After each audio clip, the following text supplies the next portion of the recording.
दोस्तों अॼु हैदरहिंद जो वॉल्यूम आहे 1805 जेको 1994 में रिलीज़ थियो आहे ऐं हिन में सभई कलाम सुपर हिट आहिनि, बहितरीनु आहिनि। हिन जो हिकिड़ो ज़बरदस्त कलाम आहे ऐं ज़बरदस्त अंदाज़ में हैदरहिंद ॻायो आहे।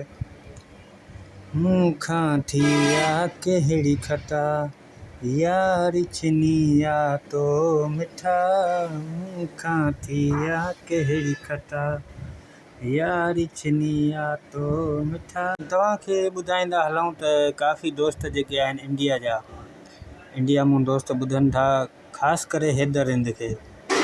हैदरहिंद जा कलाम तमामु बहितरीनु हूंदा आहिनि, कुझु मारवाड़ी कुझु सिंधी घणो पसंदि कयो वञे थो हैदरहिंद खे, सिंधी में जेके हिन एल्बम कया आहिनि।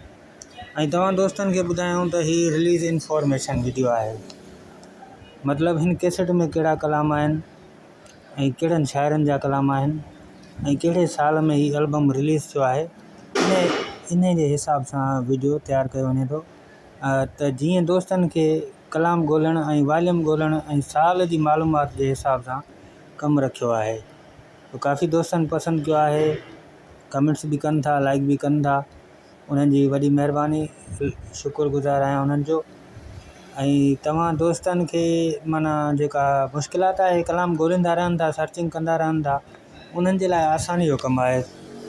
4 मिंट 3 मिंट जो वीडियो आहे, ॾिसी करे पोइ पंहिंजा कलाम ॻोल्हे सघनि था यूट्यूब तां। ऐं ख़ासि इन लाइ प्रोग्राम रखियो आहे त जीअं दोस्तनि जी हेल्प थी सघे।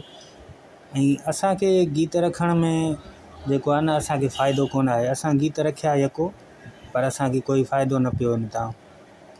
फ़ाइदो जो मक़सदु आहे त चैनल मोनिटाइज़ नथो थिए, रिव्यूज़ कॉन्टेंट हलियो थो वञे, छो जो इन जहिड़ा काफ़ी कलाम अची चुका आहिनि यूट्यूब ते।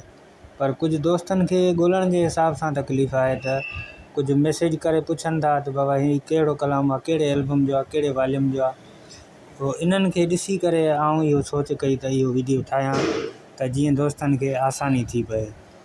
तो दोस्तों हिन एल्बम में 8 कलाम आहिनि ऐं पहिरियों कलाम आहे मोहम्मद उर्स मलाह जो, मूं खां थी या कहिड़ी ख़ता यारी छिनी या तो मिठा।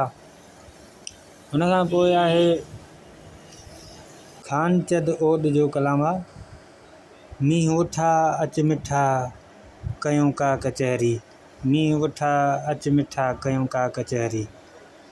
हुन खां पोइ अब्दुर्रहमान सोलंकी जो कलाम आहे, ॾे आजाम में कूं सॼण मार छोरी। मतिलबु यार दोस्त जेको हूंदो आहे उहो उनखे काथे मिलण जो आजाम ॾेई करे पाण आयो कोन, हुनखे इंतज़ार में रहिया आहियूं। ऐं इहो सिराइकी कलाम आहे, मुंहिंजो ॿुधल आहे चङी तरह। ऐं उन खां पोइ आहे मोहम्मद मुल्क जो कलाम आहे, सोना कुर्ब छो घटियो। हुन खां बाद बी साइड हलिया हुयूं। बी साइड में फर्स्ट कलाम आहे ग़ुलाम हुसैन सोलंकी जो।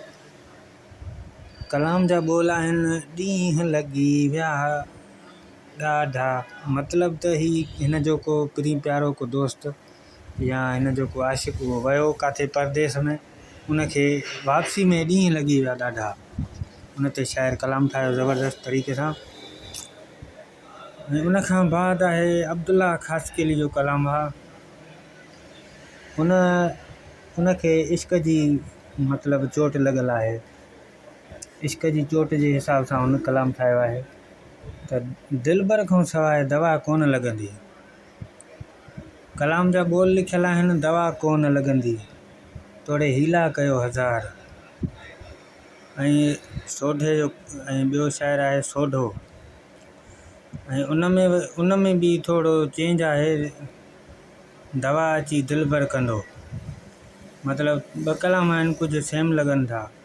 उन खां पोइ आहे अली मोहम्मद शाह जो कलाम आहे, सोना मां सिर मथे महबूब जे खणंदुसि मुश्किलातूं।